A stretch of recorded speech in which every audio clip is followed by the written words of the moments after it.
Déjà à l'école primaire, j'avais cette fibre artistique.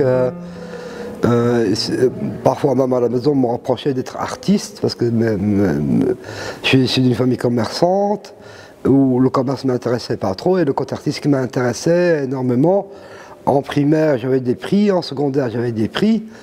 Et puis il y a eu ce côté difficile de ma vie, jusqu'en 96, à la naissance de ma deuxième fille, Soukaina, et là j'ai trouvé un atelier artistique pour adultes, où on mettait le point sur la créativité, et c'est là que j'ai recommencé le côté artistique en tant qu'adulte. Instantanément, ça imposait le collage, mais je ne voulais pas faire n'importe quel collage.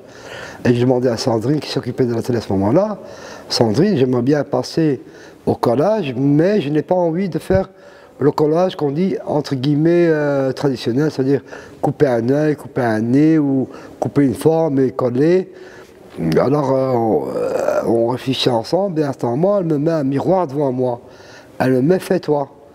Je commence à gamberger comment je vais me faire, donc un autoportrait. Et je commence à déchirer le papier, à coller, et ça a commencé à donner. Et depuis lors, voilà, j'ai innové dans le collage, je suis avant-gardiste dans mon travail. Ma technique à moi, c'est peindre en collant, c'est-à-dire utiliser la couleur du papier comme couleur. Et je ne coupe pas le papier, je le déchire. Parce que tu vois mon tableau, tu crois que c'est peint, mais ce n'est que du papier. À 17 ans, je me suis trouvé dans la rue.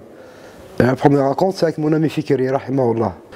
On s'est rencontrés dans un bar, on a bu, on est sortis, on était à Place Fontenasse, on a commencé à discuter, à parler, et à ce moment on se voyait mouillé, nous on ne s'est même pas rendu compte qu'il a plu sur nous.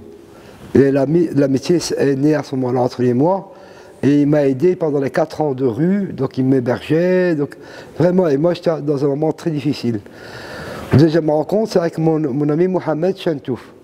Lui, je l'ai connu à l'école primaire, donc de l'école primaire, je l'ai connu, et c'était, comment dire ça, l'exemple à suivre, parce qu'il était toujours premier de classe.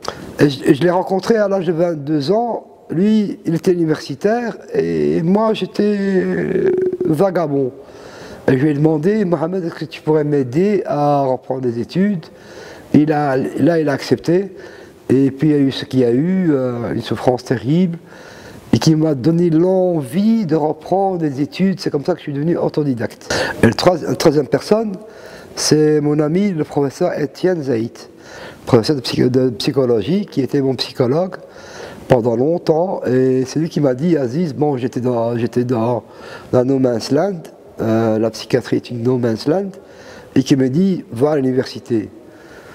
Je regarde, je lui dis, tiens, tu te moques de moi, quoi.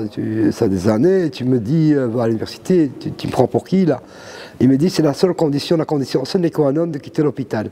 Donc j'ai été m'inscrire en tant qu'élève libre à l'ULB en philosophie et religion, et je me suis trouvé comme un poisson dans l'eau. Du malade, je suis devenu thérapeute, donc j'anime des ateliers artistiques en milieu psychiatrique.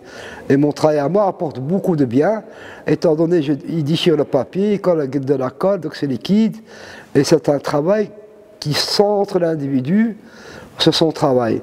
Parce que quand tu es en maladie psychiatrique ou en souffrance mentale, les idées partent de tous les côtés.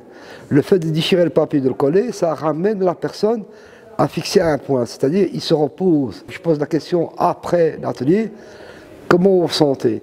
Et c'est très souvent, on se sent bien.